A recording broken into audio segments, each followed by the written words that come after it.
All right, everybody, I hope you had a great 3-day weekend.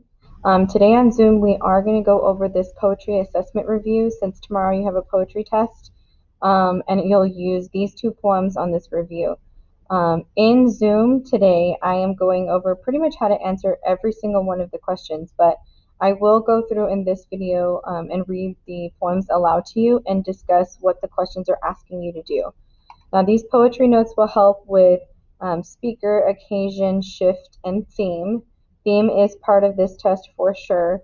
The other pieces will be really helpful in having you discuss certain things that you can notice as you go through the poems. But go ahead and click on this assessment review. You have two poems. One is called Inundated by Hayes Davis, and it gives you a little bit of context. Davis wrote this poem after seeing news coverage of New Orleans after Hurricane Katrina. This poet also discusses a lot of themes of family and racial identity, so that gives you a little bit of understanding of what this poem is about. And the second poem is pretty famous. It's called Do Not Go Gentle Into That Good Night by Dylan Thomas, and he writes this about his father who is dying. All right, so I'm going to read it to you, and I'm going to go through each of these questions and how to answer them, and I'll do the same thing for the second poem. Okay, Inundated by Hayes Davis. What tides move in him? At what watermark did survival instinct kick in? How much water is too high for wading? At what pitch of a baby's cry does the father think diapers or food instead of too deep, too much wind? On film, his trudge out of the French Quarter Walgreens will be labeled looting. His visage gait indistinguishable to the casual viewer from people clutching stereos, sneakers, alcohol, any item in the newsroom seems to suggest black people grab first. But look closely. See Huggies under his right arm? Who can know his story?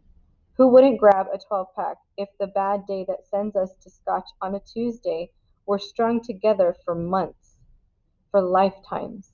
If what a teenager makes working a summer job had to feed a family, if healthcare, a house were fleeting dreams.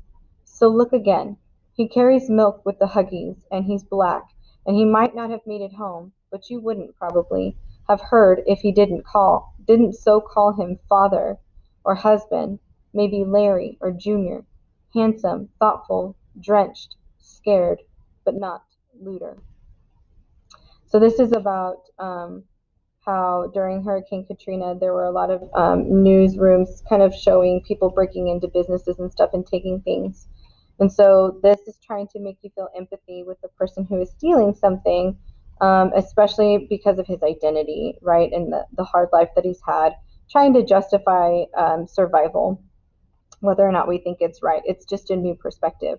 So in this poem, when you're describing it, you're describing what looting is, right? And looting is, like people taking stuff and stealing during kind of an eventful moment, right? Whether it's a natural disaster, a protest, whatever.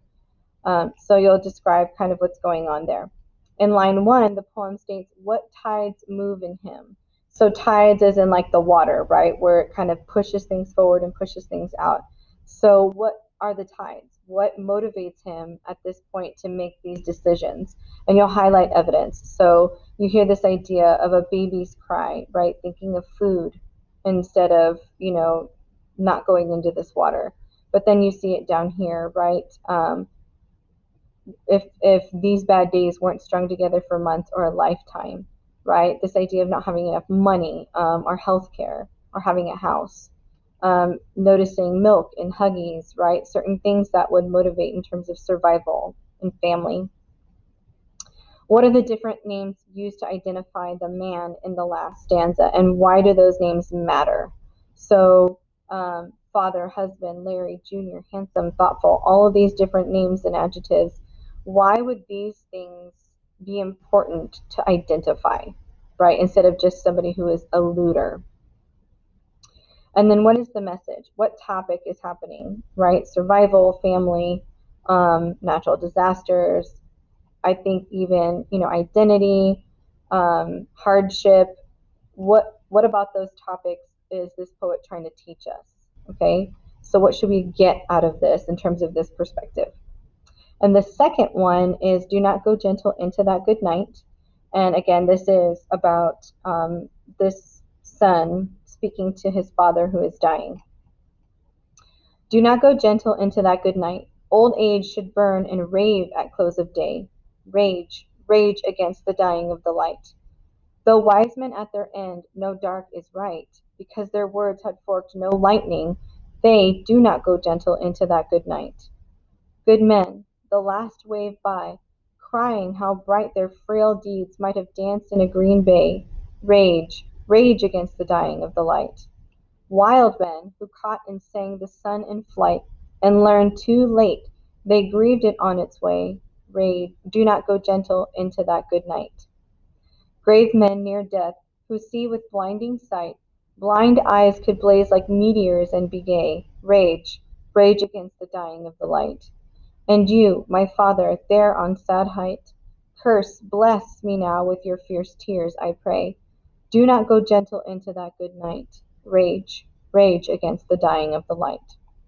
So this poem obviously is about, like I said, this son kind of giving this dad this pep talk, right, to fight for his life, to be brave, to be like any sort of men who know that life is worth living.